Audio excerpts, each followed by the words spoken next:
Pranava Greenwich, where the dream of luxury and nature truly comes home.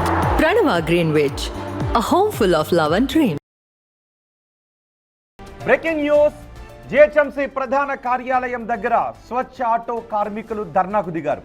ఇంటింటి నుంచి చెత్త సేకరించే కార్మికులతో సమావేశానికి అందరికీ అనుమతి ఇవ్వాలి అని డిమాండ్ చేస్తున్నారు. పెద్ద సంఖ్యలో జిహెచ్ఎంసీ కార్యాలయం దగ్గరకు చేరుకున్నారు స్వచ్ఛ కార్మికులు.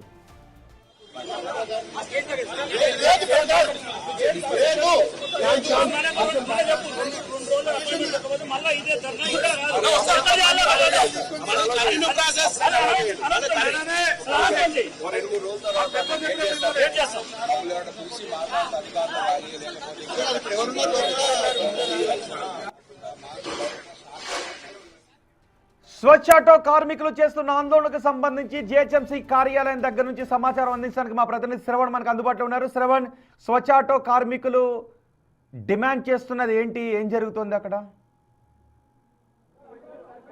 గ్రేటర్ హైదరాబాద్ వ్యాప్తంగా దాదాపుగా 22 లక్షల కుటుంబాలు ఉంటాయనేది గతంలో ప్రభుత్వం లెక్క తేల్చింది. సో ఇంటింటి నుంచి చెత్త సేకరించేటువంటి కార్మికులందరూ కూడా ఇవాళ పెద్ద ఎత్తున జిహెచ్ఎంసీ ప్రధాన కార్యాలయం దగ్గర చేరుకొని నిరసన తెలుపుతున్నారు. ప్రస్తుతం మనం చూడొచ్చు, దాదాపుగా వందలాది మంది కార్మికులందరూ కూడా ఇక్కడ చేరుకొని వాళ్ళ నిరసన తెలుపుతున్నటువంటి పరిస్థితి ఉంది. కార్మిక సంఘం నాయకులు ఉన్నారు, వాళ్ళతో మనం మాట్లాడేటువంటి ప్రయత్నం చేద్దాం. ఏంది ఇంత పెద్ద మొత్తంలో కార్మికులు ఇక్కడ చేరుకోవడానికి గల ప్రధాన కారణం ఏంది, మీకున్న ఇబ్బంది ఏంది? అన్న, గత 20 రోజుల నుంచి జిహెచ్ఎంసీ రామ్కి ఆడుతున్న నాటకాలలో ఇది ఒక భాగమైంది. ఇంటింటి చెత్త సేకరణ గత 20-25 సంవత్సరాల నుంచి మేము చేస్తున్న కార్యక్రమంలో రామ్కి అనే ప్రైవేట్ సంస్థకు అప్పగించాలని జిహెచ్ఎంసీ కంకణం కట్టుకుంది. దానిలో భాగంగా ఈ ఇంటింటి మేము ఏదైతే ఇంటికి 50 రూపాయలు 100 రూపాయలు అడుకుంటున్నామో దాన్ని రామ్కి చేతిలో అప్పచెప్పి ఇంటి రుసుములోనే వసూలు చేయాలని, జీతాలు ఇవ్వాలని మా పొట్టగొట్టాలని చూస్తున్నా. దీనికి నిరసనగా మేము ఈరోజు వచ్చాము. ఈరోజు రావడానికి కారణం కూడా అఫీషియల్గా 30 సర్కిల్ నుంచి అందరు లీడర్లందరికీ జిహెచ్ఎంసీ తరపు నుంచి additional commissioner Ravikiran sir phone చేయించాడు. ఫోన్ చేసిన సందర్భంలో మేము అందరం ఇక్కడికి వచ్చినాం. వచ్చిన సందర్భంలో మమ్మల్ని కార్మికులు అందరిని రోడ్డు మీద కూర్చోబెట్టి 12:30 నుంచి ఇప్పటి వరకు టైం ఎంత అయితే 3:30-4 అవుతుంది. ఈ టైం వరకు రోడ్డు మీద కూర్చోబెట్టి మమ్మల్ని జిహెచ్ఎంసీ మా జీవితాలతో ఆటలాడుకుంటుందన్న. మాకు ఒకటే, మేము ఒక సంస్థ కింద పని చేయము, ఒక కార్పొరేషన్ కింద పనిచేస్తాం. జిహెచ్ఎంసీ కార్పొరేషన్ కింద మేము పనిచేస్తాం, రామ్కి సంస్థ కింద మేము పనిచేయం. ఓకేనా సార్? ఎన్నడున్నా సరే మాకు పెద్దన్న మాకు బాస్ ఎవరంటే జిహెచ్ఎంసీ. రామ్కి వద్దు, జిహెచ్ఎంసీ వద్దు. ఓకేనా? ఇదే మా నిదానంతో వెళ్తున్నాం. రామ్కి అయోధ్య రెడ్డి మా మీద బాగా కుట్రలు చేస్తుడు, మమ్మల్ని అంచు వేసి మాకు. ఎంతమంది ఉంటున్నా మీరు కార్మికులు? మేము దగ్గర 20,000 కుటుంబాలు మావి. 20,000 కుటుంబాలు ఈరోజు రోడ్డు పైన వేసి ఒకటే విధానం చెప్తుండు. మాకు డంపింగ్ల కాడికి పోతే మమ్మల్ని సతాయిస్తుడు కావాలని. మాకు చెత్త ఇక్కడ డబ్బాలు ఫుల్ అయినాయని చెప్పి మమ్మల్ని సతాయించి ఈరోజు మా అందరినీ ఒక అతని హస్తగతంలో చేసుకోవడానికి రామ్కి అయోధ్య రామరెడ్డి అంతా పనిన కుట్ర. దయచేసి మాకు రామ్కి వద్దు, జిహెచ్ఎంసీ ముద్దు. దయచేసి మేము కమిషనర్ గారు రేవంత్ రెడ్డి గారు మమ్మల్ని కాపాడండి. మేము మిమ్మల్ని నమ్ముకొని గత 20 ఏళ్ళ నుంచి కూడా మమ్మల్ని ఎప్పుడు టచ్ చేయలేదు. ఇప్పుడు కొత్తగా మీరు ఈ ప్రభుత్వంలో మమ్మల్ని టచ్ చేస్తున్నారు. మాకు ఏ విధమైన మాకు భయం ఉంది, మాకు రామ్కి చేతులకు వెళ్తామని. ఎప్పటిలాగా అఫీషియల్ గా ఎవరు చెప్పలే, ప్రభుత్వం నుంచి ఎవరు చెప్పలే, జిహెచ్ఎంసీ అధికారులు ఎవరు చెప్పలే. ఎందుకు మీరే ఇప్పుడు జీతము తీసుకురావాల్సుకున్నాం? పేపర్లలో వస్తుంది. అలాగే మాకు సూపర్వైజర్లు, కమిషనర్లు కూడా, డీసీలు కూడా నిన్ననే చెప్పారు. నిన్న డీసీలు చెప్పడం జరిగింది, మేము జీతాలు ఇస్తే పెట్టుకునేటట్టు ఉంటుంది. ఏది ఉన్నా మేము రాస్తేనే మీకు జీతాలు వస్తాయిరా బాబు. మా దగ్గర వీడియోలు, ఎవిడెన్స్ అన్ని ఉన్నాయి. దయచేసి రేవంత్ రెడ్డి గారు, మీరే పురపాలక సంఘం మినిస్టర్ కాబట్టి, మంత్రి కాబట్టి మమ్మల్ని ఆదుకోండి. మమ్మల్ని ఆదుకుంటే మిమ్మల్ని మేము ఎప్పుడు మంచిగా చూసుకుంటాం. మా గ్రేటర్ మా అధ్యక్షుడు ఆధ్వర్యంలో మేము ఈరోజు ఈ నిరసన తెలపడం జరుగుతుంది. రాబోయే రోజులలో కూడా మాకు ఇప్పుడు మా డిమాండ్ కనుక పరిష్కరించకపోతే మేము ఉధృతంగా దీన్ని పైకి లేపడానికి మేము ఎంతో మీటింగే చేస్తామన్నారు. అధికారులు మిమ్మల్ని పిలిచినారు, మీటింగ్ చేస్తామన్నారు. మీటింగ్ పోకముందే ఎందుకు గేట్ బయట కూర్చొని నిరసన తెలిపేటువంటి ప్రయత్నం చేస్తున్నారు? అంటే ఆఫీసర్లు ఇప్పుడు పిలిచి ఫోన్ చేసి 30 సర్కిల్ లీడర్ ఇద్దరు రమ్మని పిలిపించారు. ఇప్పుడు 60 సర్కిల్ అయినాయి, 120 మంది పిలిపించారు. ఇక్కడ వచ్చినాక ఇంతమంది లేదు, 20 మంది పోవాలి, 10 మంది పోవాలని మళ్ళీ వాళ్ళే స్టిస్ట్ పెట్టారు. మేము నిరసన కాదు ఇది, మేము కార్మికులకు భయోందన అయిపోయింది. ఎందుకంటే రామ్కి కింద లెవెల్లోనే అట్లనే ఉంది. ఇప్పుడు డీసీల్ సార్లో కూడా డైరెక్ట్ మీకు జీతాలు అవుతున్నాయి, ఇంటి పన్నులోనే మీ చెత్త డబ్బులు మేము వసూలు చేసుకొని మీకు జీతం ఇస్తున్నామంటే మరి గత 30-40 సంవత్సరాల నుంచి అంటే మరి ఇంటింటి నుంచి చెత్త సేకరణ సరిగా జరగట్లేదు, శానిటేషన్ పైన స్పెషల్ ఫోకస్ పెట్టాలని ముఖ్యమంత్రి చెప్పినాడు. మరి ఇంటింటి నుంచి చెత్త సేకరణ సరిగా జరుగుతుందేమో అట్లా దాని కూడా ఏంటంటే ఇప్పుడు గత ప్రభుత్వం ముందున్న ప్రభుత్వం టీఆర్ఎస్ గవర్నమెంట్ ఉన్నప్పుడు స్టార్టింగ్ లో 2500 ఆటోలు ఇచ్చినాయి. ఆ ఆటోలు మొత్తం రిపేరింగ్ అయినాయి. ఎందుకంటే బండికి కండమయానికి 15 సంవత్సరాలే ఉంది, ఇప్పుడు దాదాపు 16 సంవత్సరాలు అయింది. అది కూడా మేము చెత్త వాహనాలు ఇవి అప్పుడప్పుడే కుప్ప కూలిపోయిన బండ్లు, ప్రైవేట్ బండ్ల రిపేరింగ్లు ఆవానే మా కార్మికులు చేస్తారు. అదే ఇప్పుడు రేవంత్ రెడ్డి సార్ ఆ 2500 బండ్లు గతంలో ఎట్లా ఇచ్చారో 2500 బండ్లు 4500 ఉన్నాయి కదా మొత్తం గ్రేటర్ వ్యాప్తంగా ఉన్నాయి, కానీ అందులో మొత్తం దాదాపు 2500 బండ్లు రిపేరింగ్లు ఖండమైపోయినాయి. ఎందుకంటే చెత్త 16 సంవత్సరాలు అయింది బండి ఇచ్చి, ఇప్పటికీ ఇంకా బండ్లు వేయకుండా ఎట్లా? మరి గవర్నమెంట్ పని చేయించుకోవాలంటే మళ్ళీ బండ్లు రిలీజ్ చేయండి. మా కార్మికులు ఎప్పటికి కష్టపడడానికి సిద్ధంగా ఉన్నాం, ఎందుకంటే ఈ కష్ట తప్ప మాకు వేరే పనే రాదు.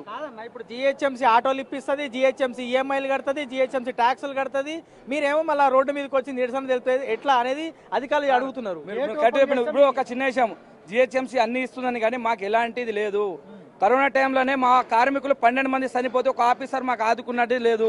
మన ఇష్యూ కూడా డంపింగ్ యార్డ్లో కూడా మా కార్మికుడు లోపల పడి మిషన్లో ఒత్తుకొని ఫ్రెషప్ అయిపోతే కూడా ఏ ఒక డీసీ రాలేదు, ఏ మెచ్చో రాలేదు, ఏ కార్మికులు ఏమైంది, వాళ్ళ పిల్లలు ఎట్లా ఉన్నారు, వాళ్ళకి ఏం చేశారు అనే ఒక వ్యవస్థ రాలేదు. ఫైనల్ గా ఏం అడగదలుచుకున్నారు? మీటింగ్ వెళ్తున్నారు కదా కమిషనర్ తో, 3 జోన్లకు 3 కార్పొరేషన్లకు సంబంధించిన కమిషనర్లు ఇప్పుడు రాబోతున్నారు, వాళ్ళతో మీ సమావేశం ఉండబోతుంది అడిషనల్ కమిషనర్ శానిటేషన్ ఆధ్వర్యంలో.